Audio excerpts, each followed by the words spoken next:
Hi everyone, in this video I'm showing you all of the Christmas gifts I made, including the boxes. Now this was idea number 1 for how to package these ornaments. And I did this, and then I realized, you know what? This will only work if I have 5 months to get these done, because I needed more than 6 boxes, but that's all I could make with the supplies I had. And I needed 5 months to do all 5 boxes at minimum. And I got this idea middle of December, so yeah, not gonna have the time for it. So my second idea was Dollarama used to sell these like organizing systems, which were kind of like a mini IKEA furniture organizing system. It had like shelves with little boxes in there that you could like slide out. So my second idea was put the names of the receivers' gifts on the box, and then they can just like take it out. And then I was like, but what do I do with the casing it has afterwards? And then I'm like, then I opted out because they didn't sell those.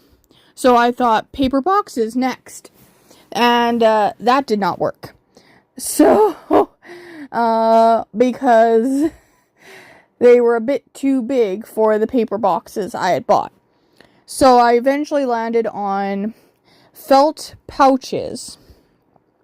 So felt squares, sewn together to look like a little envelope. And as you can see, these are all the ornaments I'm making here, and that will go in little felt pouches. And I believe the pouches that I made were about 5 inches by 5 inches, the square, or 6 inches by 6 inches. I didn't really measure, but it's roughly around that. Eyeballing it, it was around that. So, here are the first few ornaments I did. Now, here's some new ones. So, that's me putting them all together. And I luckily managed to make all the gifts, all the pockets. My mom helped me with the pockets for the gifts to go into one of the days, because her school got snowed in, or not snowed in, but like they had a snow day at her school that she worked at. So this is all the ornaments I'm making, as you can see them. And I definitely think the little pouches is the best way to do it. And then, because they're going to different families in my extended family, I decided to take those pouches and get, like, reusable gift boxes that were bigger, and put every ornament for each family member in that mini family into a box, and everything. So I did that. And then this snowflake here, I went with Jets colors because my mom saw a previous snowflake I made and thought I had planned to make a Jets one minus the red. So she was like, oh, you should make a Jets one. So I did. And these were the last few I made for family. And this is all of them together. Plus there's some on the tree that I kept for myself because they were extra. So this is all of them. Which, there's a good, I think, 30 ornaments on this here, so, and then the buttons were used for the pouches, so, this is one of the extra ones, so I made it for myself, because I would have felt left out if everyone else in my family got an ornament and I didn't. So, I made this ornament, which is a tree. I should have had 2 of these, but my first attempt at this tree broke because I made it too thin. So I only had 1 tree, so I gave it to myself. I made 30 for family. I wanted to make 1 for myself. So then I just painted these with paint markers, the acrylic paint markers. I don't know if I'm pronouncing that right, but the markers you're seeing underneath the ornament are the markers I've used for this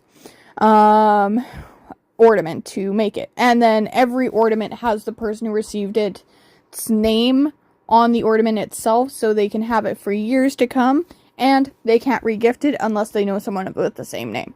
And then I had this pair of blue light glasses. The paint was chipping, so I redid them with a different shade of green because I didn't have that shade on me at the time.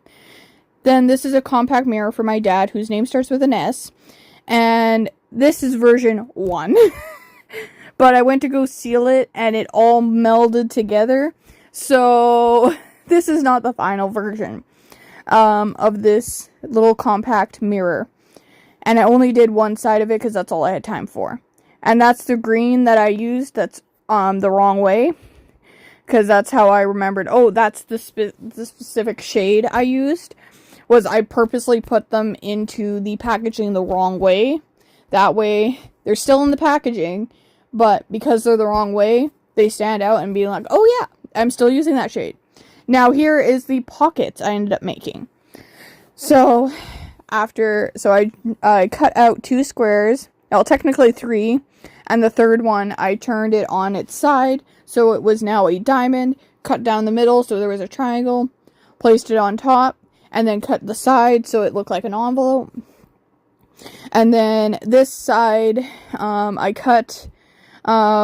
attached the triangle piece to the back panel first, and then attached the other square to the panel, then attached the button, and made the hole. So as you can see, I've cut for the hole to have the button be threaded through.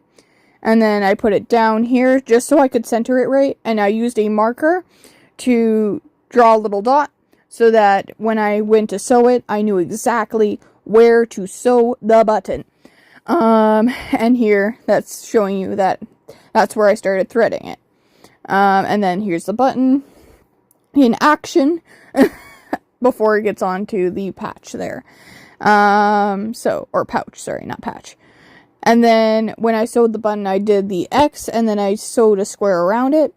And this is what it looks like all together. And this is the back of it because I held that marker too long while I took the photo, so it bled through to the back. And then I took a hole punch and made a hole in the corner so I could put to and from tags on the pouch itself. I had to use that hole punch multiple times for it to actually cut the fabric because it's not built for cutting fabric. And this is all the pouches made with the machine. And next is my Christmas tree, and the little boxes in the corner are what the gifts